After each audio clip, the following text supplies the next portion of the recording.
এই গ্রামটা তো একদম মানচিত্রের শেষ প্রান্তে। বিশ্বাসই হচ্ছে না। সামনে গেলে রাস্তা নাই, আর রাতে এখানে কেউ যায় না। কেন? আপনি শোনেন নাই কালীশ্বরপুরের পুরাণ শ্মশানঘাটের গল্প? আমি সাংবাদিক ভাই, ভূতের গল্প লিখি না, সত্য ঘটনা খুঁজি। বাস চালক চুপচাপ হেসে বাস চালিয়ে চলে গেল।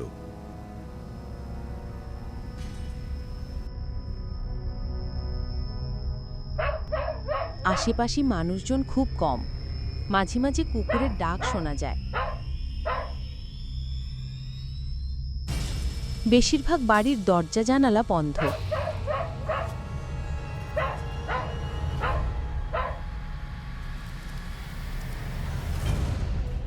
একটা চায়ের দোকানের সামনে গিয়ে দাঁড়ালো সে।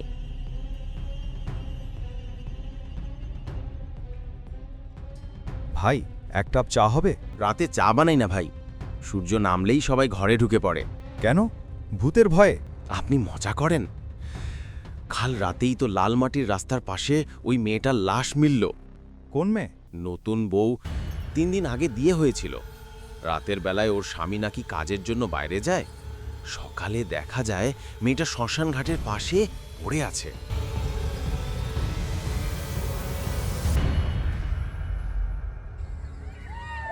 একটু দূরে একটা পুরনো বাড়ি ভাড়া নেয়, যেখানে একজন বৃদ্ধা পদ্মা মাসে একাই থাকেন। আপনি গ্রামের রাত কাটাবেন? শহরের মানুষজন তো দিন পেরোলেই পালায়। আমি ভয় পাই না মাসি, আমি সত্যটা জানতে চাই। সত্য সবসময় আলোতে থাকে না বাবা, অনেক সময় সেটা ছায়ার ভিতর লুকায়। রিয়াজের গায়ে হালকা কাঁপুনি ধরল। রাত নেমেছে, দূরে কিছুর ডাক, ঝিঁঝি শব্দ, বাতাসে কাঁচা মাটির অদ্ভুত গন্ধ ভাসছে।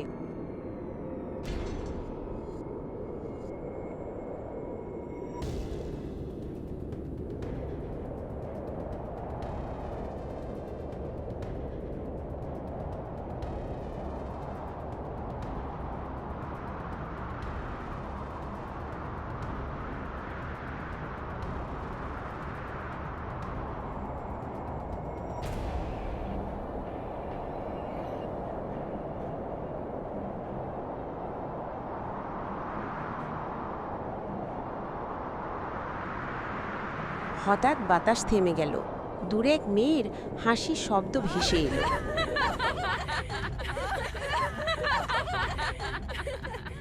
কে ওখানে? কোনো উত্তর নেই। একটু পরেই সেই হাসি বদলে গেল কান্নায়।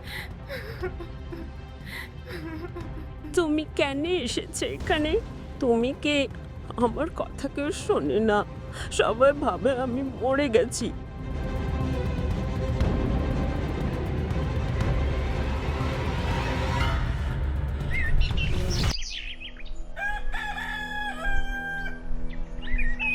পরদিন সকাল।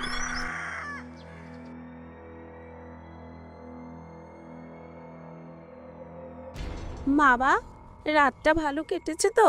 মাসি, আমি একজন মেয়ের কণ্ঠ শুনেছি। সে বলছিল আমার কথা কেউ শোনে না। হয়তো সে রূপা। রূপা? রূপা ওই মেয়েটা যাকে মরা অবস্থায় পাওয়া গেছিল। কেউ জানে না কিভাবে মরল।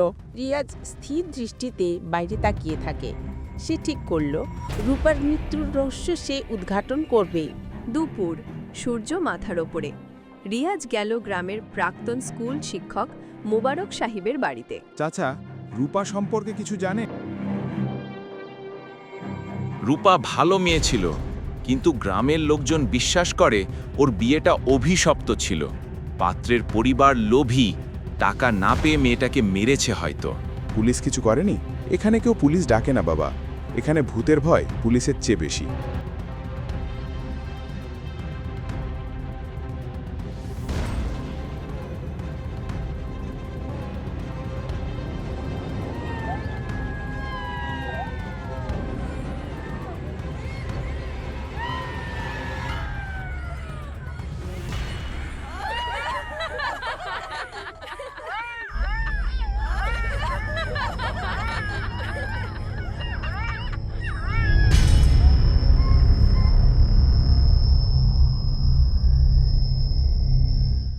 রূপা? আমাকে ওরা মেরেছে, আমি কিছু চাই না, শুধু সত্যটা যেন সবাই জানে।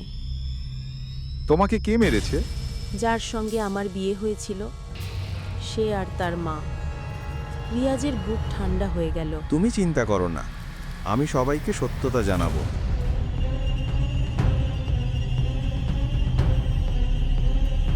চেয়ারম্যান সাহেব বাড়িতে আছেন? চেয়ারম্যান সাহেব বললেন, কে আসছে? ইদানিং এত লোকে ডথে কাজটাও ঠিকমতো করতে পারি না। বলো, কিভাবে তোমাকে সাহায্য করতে পারি? চেয়ারম্যান সাহেব, রূপার মৃত্যু নিয়ে সত্যিটা জানাতে হবে। তুমি বাইরের লোক, আমাদের গ্রামের ব্যাপারে মাথা ঘামিও না। আমি সত্যটা লিখব, ওর আত্মা শান্তি পাচ্ছে না। তুমি রাতে ওই পথে যেও না, নাহলে তুমিও ফিরবে না।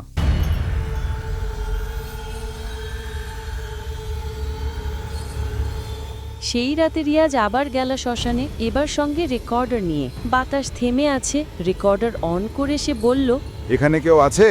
এসো, আমার সামনে এসো। তখন লাল শাড়ি পরা আত্মা রিয়াজের সামনে এলো। রূপা? তারা মাটি চাপা দিয়েছে আমাকে ঘাটের পেছনে। রিয়াজ দৌড়ে গেল ঘাটের দিকে।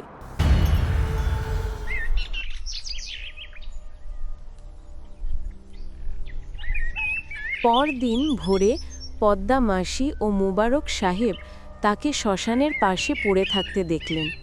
মুবারক সাহেব সেটি চালালেন। রেকর্ডে ভেসে এলো নারী কণ্ঠ, আমি শান্তি চাই, আমাকে যেন সবাই সত্যি জানে। তারপর একটা পুরুষ কণ্ঠ, চুপ কর, কেউ কিছু জানবে না। রেকর্ড হঠাৎ বন্ধ হয়ে গেল। কয়েকদিন পর সংবাদপত্রে বড় খবর বেরোলো, কালীশ্বরপুরে রহস্য উন্মোচন, নবধী রূপার খুনে গ্রাম প্রধানের ছেলে ও স্ত্রী গ্রেপ্তার। গ্রামের মানুষজন ধীরে ধীরে স্বাভাবিক জীবনে ফিরতে লাগল। কিন্তু পদ্মা মাসি একদিন রাতে দেখলেন শ্মশান ঘাটের দিকে লাল শাড়ি পরা এক মেয়ে ধীরে ধীরে হেঁটে যাচ্ছে। পদ্মা মাসি ফিসফিসিয়ে বললেন, আগুন তো তোর শান্তি পাওয়া উচিত মা রূপা। দূর থেকে হালকা হাসির আওয়াজ শোনা গেল।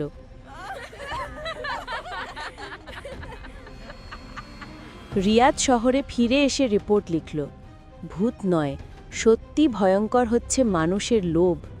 তবু মাঝে মাঝে রাতে রিপোর্ট লেখার সময় জানালার বাইরে থেকে একটা ফিসফিসানি শোনা যায়, ধন্যবাদ, তুমি আমার কথা সবাইকে শুনিয়েছ।